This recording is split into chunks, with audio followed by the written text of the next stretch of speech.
Hello, ladies and gentlemen. Welcome back to my channel. My name is Mr. Arias, and this is Math to the Point.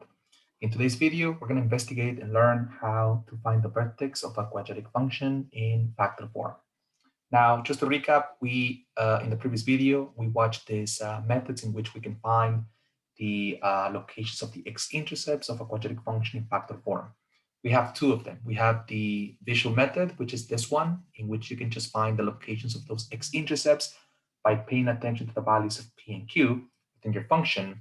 And then the other one is the equation method, in which you have to split up this equation into two pieces in such a way that you find the values of x for which when the function turns into 0.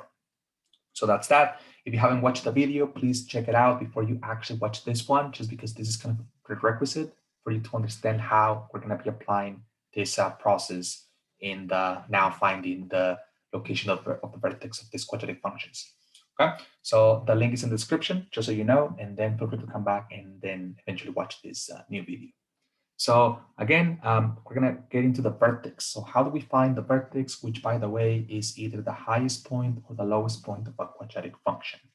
So I'm going to label these steps as the 4F process, just because we have find in all the steps. And it's kind of a nice way of remembering that for each step, you have to find something new. So in this case, for step 1, we're going to begin the process by finding or locating the positions of the x-intercepts of the following function. My function in the example, ladies and gentlemen, is the function f of x is equal to 1 times x plus 4 times x plus 2. Okay, so I'm going to use the visual method. And just remember that if you want to apply that method, all you have to do here is just turn this equation of the function into the following. So check it out. Remember that the general equation of a quadratic function in factor form has a minus symbol between the x and the p and the x and the q. So I rewrote basically right here my parentheses in such a way that I respect the minus symbol. And that way, my values of p and q are going to turn out to be negative. So technically speaking, my value of p from the first parentheses is a -4. And then my value of q from the second parentheses is equal to -2, which means that I can come up with my x-intercepts by just putting those values of p and q into this coordinate notation. So these are the locations where my function in this case hits the x or horizontal axis. This is one of them, and this is the other one. Okay, that's it. Okay, so we begin this process by locating where these x-intercepts happen. Now, if you notice, I have a picture of the function. I use Desmos in the graphing calculator just to plug it in here for visual purposes. But in reality, if your question is, how can you get a good sense of where the x-intercepts are located without using a graphing calculator, my suggestion is just to draw a number line. And you can call it the x-axis. And then within your x-axis, just put some values that can help you locate where those x-intercepts will be. For example, if I come up with this quick rough sketch of my x-axis, I can replicate what's happening here on my graph. And as you can see, what we have right here is that we have these two x-intercepts. This is the one on the left, -4, and then this is the one on the right, -2, okay? Now, the next step is to find the line of symmetry. You might be wondering, why do we have to find the line of symmetry, and what's the connection between this, the vertex, and the x-intercepts? Let me ask you a question. Try to find the line of symmetry on this function. Where would you see it cutting through? Where would you see that line of symmetry passing through the function? If you thought that the line of symmetry passes through this line right here, you're absolutely right, ladies and gentlemen. The line of symmetry is this imaginary line that passes exactly in between to the center of the function. In this case, a quadratic function in factor form. Now, if you notice too, we're interested in this concept of the line of symmetry because that passes through the vertex of the function. And that's exactly what we're trying to get in the first place for this problem.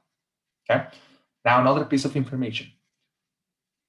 What do you notice about the distance between the x-intercepts and the line of symmetry? this distance is right here.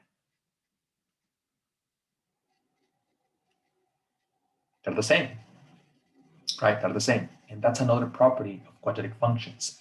The line of symmetry is passing exactly through the vertex, and it's the middle point. It crosses the point that's exactly in the middle on the x-axis. And your x-coordinates of the x-intercepts would be the same distance away to the left and the right.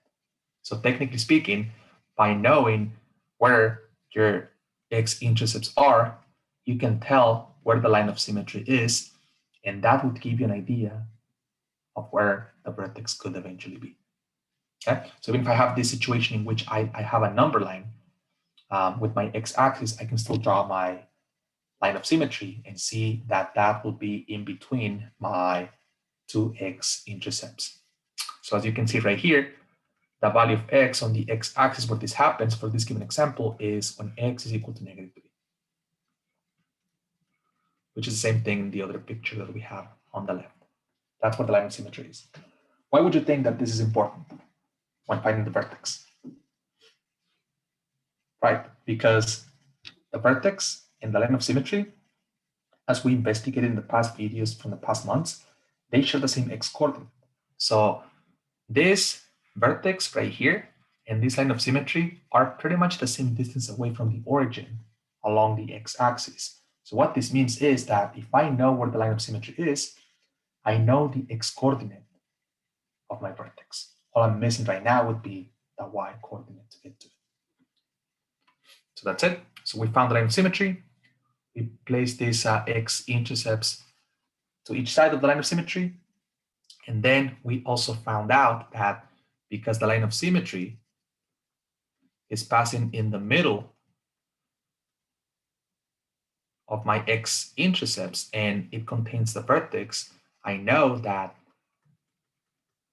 my vertex at least has an x-coordinate of -3. So the only thing we're missing right now would be the y-coordinate, also known as the f of x or the output of this function. Okay, so that's mainly the concept we're targeting right now. Please copy it down. So the last step, ladies and gentlemen, is, so we know that, we basically know that this line of symmetry has the following x coordinate, right? Which is -3. But the question is, how can you find out what this y coordinate is, right? So how far down do we go along the y-axis to get to the vertex? Now, if you don't have a picture like I do of this function, in these examples, what you can do is this. Keep in mind that if you have the x coordinate of any point of a function, in this case, let's say we have a quadratic function, right? You can actually find out the value of the y coordinate of that specific point in the function if you fit the function with the x coordinate. So what I mean is the following. If we have the x coordinate, which is -3, I can take my function f of x and then feed the function with the value of x, simplify, and what's going to happen is that that function will tell me the y coordinate to get to that specific point for which we have the x coordinate. So to be more specific, if I go down right here, we know that this is the line of symmetry. I'm going to put it in red, but it's the same thing, right? And that is located when x is equal to -3. So if I want to get to the point on the function that has this x coordinate, I can just take my function and say, hey, why don't we replace the value of x with -3 and see what happens? So my function is the function f of x is equal to 1 times x plus 4 times x plus 2. So technically speaking, what's going to happen right now is that everything stays the same with the exception of the x variable that we're now replacing with this x coordinate -3. So what's going to happen is that we have now these two parentheses. And if we simplify the function, what would happen is this. The first parenthesis becomes -3 plus 4, which becomes just +1. And the second parenthesis will be the addition between -3 and +2, which is -1. So all you have to do here is just multiply each element in this parentheses with the 1. So what this means is that when my x coordinate is equal to -3, now this multiplication becomes 1 times 1, which is 1, and then 1 times -1 is equal to -1. Now, what does this mean, ladies and gentlemen? This means that when the input of the function or the x coordinate is equal to -3, the output is equal to -1, and that is exactly where this point lives on my function. So we just found the vertex, which is at the point -3, -1. You take a little break, take a deep breath, and then you ask yourself, so what's the main concept that we're targeting right now in class? It sounds a little surprising, but we're targeting multiple concepts. Number one, we're using the fact that we can find the intercepts of a quadratic function. Why do we need them? We need them because if we have the locations of those x-intercepts, we can actually find out where the line of symmetry is. Why do we find the line of symmetry? Because if we have the line of symmetry, we can guess the x-coordinate of the vertex, because the line of symmetry and the vertex of the function share the same x-coordinate. Why do we find the x-coordinate? Because if we have it, we can fit the function with that x-coordinate and then evaluate the function at that point to give us the y-coordinate of the same vertex. And that is why we do it, because if we have it, now our vertex has an actual location. Vertex is located at the point -3, -1. And just to confirm it, if we go to Desmos, we actually have that point there. You can see that the vertex is in that location. Okay, so that's it for this example. And don't forget, who would have known that a line of symmetry, which is an imaginary line, would be so helpful in something real like the vertex. Thank you for watching the video, ladies and gentlemen. Have a wonderful day, and I'll talk to you next time in class. Bye-bye.